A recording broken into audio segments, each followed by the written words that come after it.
tertarik tuan-tuan tentang fatwa berkaitan dengan Nur Muhammad ini ialah fatwa daripada Syekh Muhammad bin Siddiq Al-Ghumari, mengarang sebuah buku berjudul Mursyid Al-Ha'i li Bayan Wada'i Hadis Jabir. Beliau dikemukakan, mana karya beliau ini dikemukakan bagi membersihkan Rasulullah SAW daripada hadis yang tidak sahih, jadi sandarkan pada baginda, dan kira termasuk dalam bab keterlaluan dan melampau, dan mendapat tempat pula dalam kalangan orang-orang awam dan setengah orang yang berilmu dengan menganggap hadis tersebut sebagai termasuk dalam sebahagian daripada kelebihan Nabi Muhammad SAW, yang mana sesiapa yang menolaknya dikira sebagai cuba merendahkan kedudukan Nabi Muhammad. Malangnya mereka sendiri tidak memahami kata-kata, dan pandangan mereka itu mengundang dosa yang besar, kerana berkait dengan sabda Rasulullah SAW. Hadis diriwayatkan oleh Abu Hurairah radhiyallahu anhu, "Man kadzaba alayya muta'ammidan falyatabawa maq'adahu minan nar." Sesiapa yang sengaja melakukan pendustaan ke atasku, dia kalah tempat duduknya dalam neraka. Hadis riwayat Bukhari dan Muslim. Ya, ini saya sebut Syekh Siddiq kemarin. Dan yang menarik lagi tuan-tuan, saya sebut sini apa benda ni Al-Hafidh Imam Suyuti menyebut dalam Al-Hawi tentang cahaya Muhammad tidak punya isnad yang boleh dipegang. Imam Suyuti salah seorang antara tokoh mazhab Syafi'i yang banyak mempertahankan, dan dia ada konsep bid'ah hasanah yang beliau akui. Tapi dalam bab hadis ini beliau tolak. As-Suyuti menyebut dalam Qaut Al-Mughtazi Syarh At-Tirmizi, hadis cahaya Muhammad tidak sabit sama sekali. Ia jelas sebuah hadis maudhu', dan di dalamnya mengandung istilah-istilah al-sufi. Setengah kalangan pada zaman ini cuba menyusun sanadnya dan menyebut Abdul Razak meriwayatkan daripada jalan Ibn Al-Munkadir daripada Jabir. Ini juga sebenarnya satu bentuk pendustaan. Ya, kemudian seterusnya kita tengok saya nak sebut di sini tuan-tuan, iaitu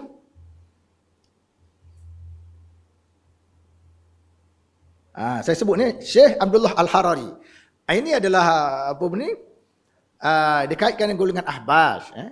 Golongan Ahbas tuan-tuan dikaitkan dengan tarekat Rifaiyah. Golongan Ahbas juga dikaitkan dengan golongan Asy'ariyah. Saya banyak tak setuju dengan golongan Ahbas dalam bab apa ni dalam bab mengkafirkan ulama-ulama, termasuk dikafirkan Syekh Qaradawi, Al-Buti, dan juga ulama-ulama yang telah meninggal dan berjasa besar kepada dunia Islam ni. Tapi dalam bab menolak cahaya Muhammad ni, kita boleh terima hujah dia. Dia punya hujah dia agak panjang, dan bila terujuk dalam kitab dia sendiri, beliau menyatakan ia dikaitkan dengan pahaman Ahbas, dan dikatakan banyak mengkafirkan para ulama zaman dahulu dan juga masa kini yang tidak sealiran dengan beliau. Beliau menolak kepercayaan kepada Nur Muhammad dan pendapat yang menyatakan Nabi Muhammad diciptakan daripada cahaya dan Nur Muhammad merupakan perkara pertama diciptakan.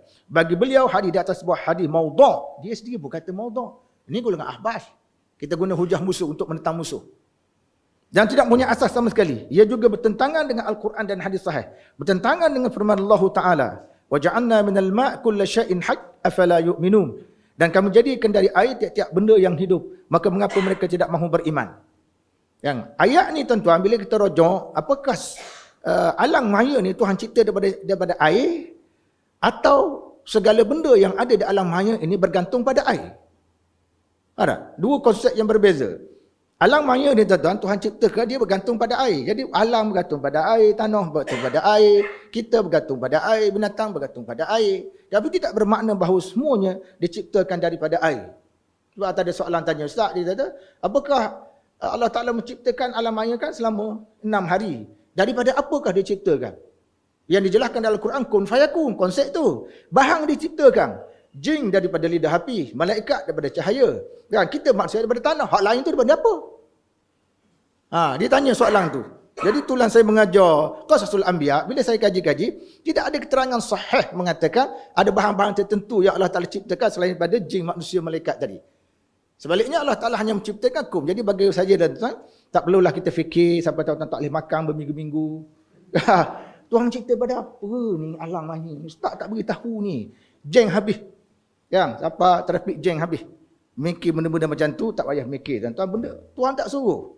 Islam ni mudah je, tak payah fikir benda-benda. Dia tak suruh fikir. Fikirlah masa depan anda, pelajar-pelajar QI ni. Fikirkan bagaimana anda nak lulus peperiksaan nanti. Bertentangan dengan hadis sahih dan hadis riwayat. Ini masih hujah dia lagi. Dia kata bertentangan je dengan hadis sahih, hadis riwayat Imran bin Husain radhiyallahu yang menjelaskan segolongan manusia pada Yaman menemui Rasulullah SAW lalu berkata, "Ji'naka nas'aluka an hadzal amr." Qal, "Kana Allah wa lam yakun syai'un ghairuh. Wa kana 'arshuhu 'alal ma' wa kataba fi dzikri kulla syai'in wa khalaqa as-samawati wal ard." Kalau kita tengok di sini, kami datang untuk bertanya Tuhan tentang perkara ini. Baginda SAW bersabda, Allah ada. Permulaan urusan alam.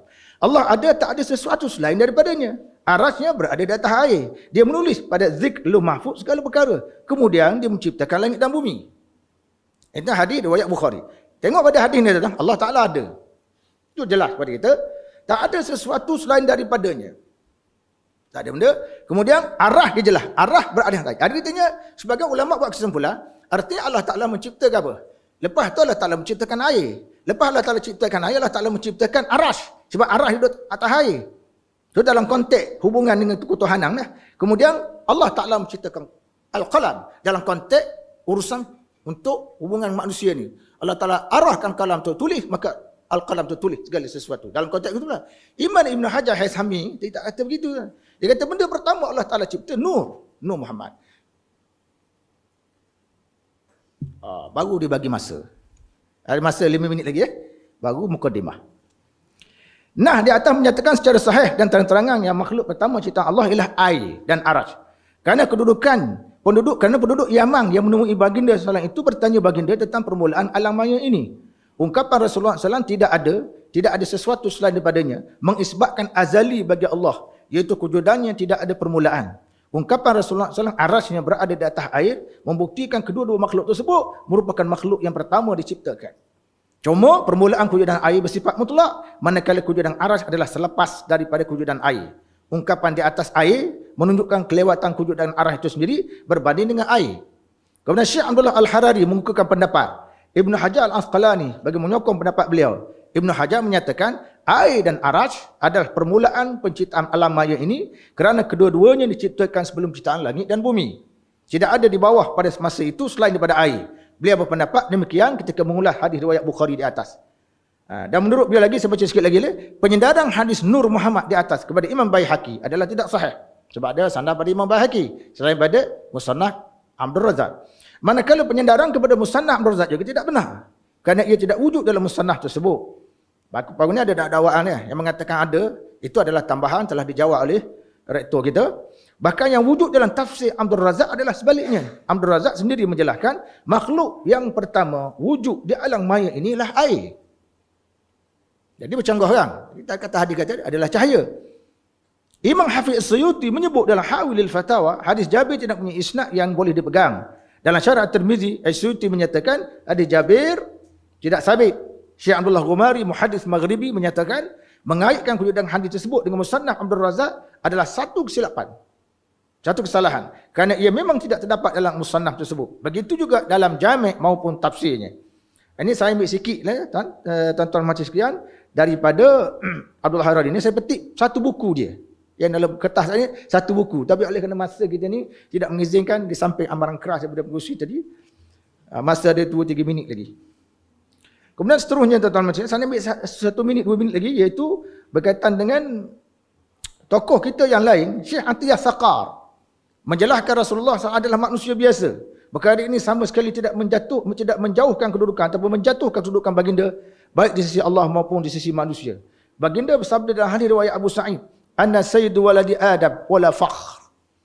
Hadis ini riwayat hadis ini tuan-tuan saya tengok dalam sunan dalam Musnad Ahmad ada, Ibnu Majah pun ada.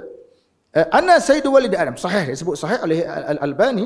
Aku adalah penghulu anak Adam dan ini bukan bertujuan untuk berbangga. Satu benda yang menarik dalam hadis ni. Pasal Nabi kata kat belakang tu wala fakhr. Itu menarik. Nabi kata kat belakang tu wala fakhr. Sebab saya nak kait dengan kaedah tuan-tuan. Ma adda ilal haram fahuwa haram. Setiap benda boleh menyumbang kepada haram, hukumnya haram. Ma tu apa? Ma menunjukkan harus. Ma wa tu harus. Perkara harus yang kita buat satu benda boleh menyumbang kepada haram, maka hukumnya adalah haram. Ya, sebab tu Nabi sebut ana sayyidu walad wala fakh. Pasal apa Nabi sebut wala fakh? Kalau Nabi tak sebut wala fakh, orang faham Nabi sangat tawaduk, bukan berbangga-bangga. Tapi Nabi sebut wala fakh. Itu dipanggil tawaduk. Artinya boleh Nabi, walaupun Nabi ini manusia yang sangat tawaduk dan baginda mengaku dalam hadis ini baginda adalah penghulu anak Adam, tapi itu bukan tujuan untuk berbangga-bangga.